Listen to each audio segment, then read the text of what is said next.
ময়মনসিংহের গফরগাঁও উপজেলার পাঁচবাগ ইউনিয়নে পবিত্র মাহে রমজান উপলক্ষে দোয়া ও ইফতার মাহফিল অনুষ্ঠিত হয়েছে। ময়মনসিংহ দক্ষিণ জেলা বিএনপির সদস্য ও পাগলা থানা বিএনপির সাবেক যুগ্ম আহ্বায়ক অ্যাডভোকেট আল ফাত্তাহ খানের নেতৃত্বে এ ইফতার মাহফিলের আয়োজন করা হয়। শনিবার সন্ধ্যায় গফরগাঁও ও পাগলা থানা উপজেলা পরিষদ নির্বাচনের প্রার্থী অ্যাডভোকেট আল ফাত্তাহ খানের নিজ বাড়িতে এই অনুষ্ঠানের আয়োজন করা হয়। অনুষ্ঠানে সাবেক রাষ্ট্রপতি শহীদ জিয়াউর রহমান, সাবেক প্রধানমন্ত্রী বেগম খালেদা জিয়া, আরাফাত রহমান কোকো এবং বিভিন্ন আন্দোলনের নিহত শহীদদের রুহের মাগফিরাত কামনায় বিশেষ দোয়া করা হয়। এ সময় পাগলা থানা ও বিভিন্ন ইউনিয়ন বিএনপির অঙ্গ ও সহযোগী সংগঠনের নেতাকর্মীরা উপস্থিত ছিলেন। অনুষ্ঠানের শেষে দেশ, জাতি ও মুসলিম উম্মার কল্যাণ কামনায় বিশেষ দোয়া ও মোনাজাতের মাধ্যমে ইফতার মাহফিলের সমাপ্তি ঘোষণা করা হয়।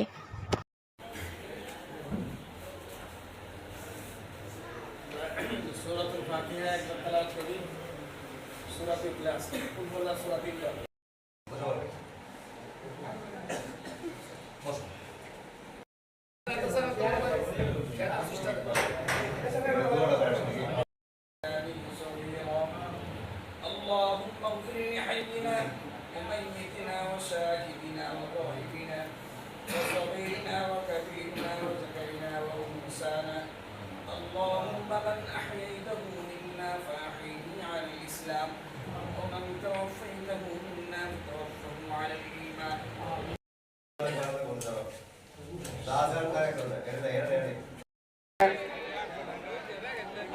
নেত্রীর ছোট ছেলে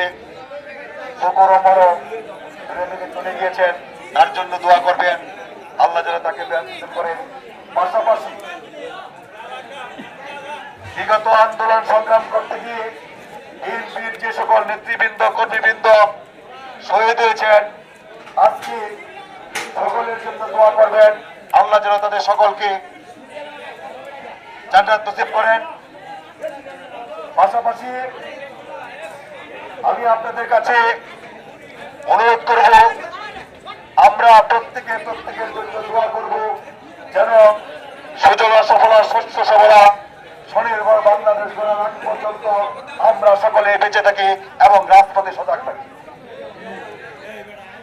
উপস্থিত নেতৃবৃন্দ, এলাকাবাসী, 39 বছর যাবৎ বিএনপি রাজনীতিতে সম্পৃক্ত আছি, কখনো রাজনীতিতে ফাঁকি দেই নাই। যখন দলের যে নির্দেশ হচ্ছে সেই নির্দেশকে বাস্তবায়ন করার জন্য জীবনের সর্বোচ্চ টাকা দিয়ে চেষ্টা করেছি। প্রতিটি সংগ্রামকে, আন্দোলনকে সফল করার জন্য আপনাদেরকে সাথে নিয়ে, জীবনের ঝুঁকি নিয়ে প্রতিটি আন্দোলন সংগ্রামকে সফল করার চেষ্টা করেছি। কতটুকু হয়েছি, কতটুকু হয় নাই, তার বিচার করবে উপরস্থ নেতৃবৃন্দ। আমাদের যতটুকু ক্ষমতা ছিল, আমাদের ঢাকা থেকে আমরা সর্বোচ্চ করার চেষ্টা করেছি। এই আন্দোলন সংগ্রামের ফসল হিসাবে গত 12 ফেব্রুয়ারি জাতীয় সংসদ নির্বাচন হয়েছে। ইনশাআল্লাহ জাতীয় সংসদ নির্বাচনে দেশ স্বাধীন হওয়ার পরে এই প্রথম বিএনপির ভূমিধস বিজয় হয়েছে। 213 আসনে বিএনপি জয়যুক্ত হয়েছে, তার ভিতরে আমাদের গফরগাঁও উপজেলা অন্তর্ভুক্ত। এই প্রথম নির্বাচনের মাধ্যমে, ভোটাভুটির মাধ্যমে গফরগাঁও উপজেলায় বিএনপির এমপি মনোনীত হয়েছেন। আপনারা এই দেশকে যদি সঠিক পথে পরিচালিত করতে হয়, দেশের উন্নয়ন যদি সঠিকভাবে করতে চান এবং দেশটা তারেক রহমান উনি যে প্রতিশ্রুতি দিয়েছেন, এই প্রতিশ্রুতি যদি বাস্তবায়ন করতে চান, তাহলে সকলে মিলে আমাদের জনপ্রতিনিধিকে সহযোগিতা করতে হবে। আমরা যদি প্রত্যেকটা এলাকা থেকে সহযোগিতার হাত বাড়িয়ে দিই, তাহলে আমাদের প্রধানমন্ত্রী, আমাদের দেশ তারেক রহমান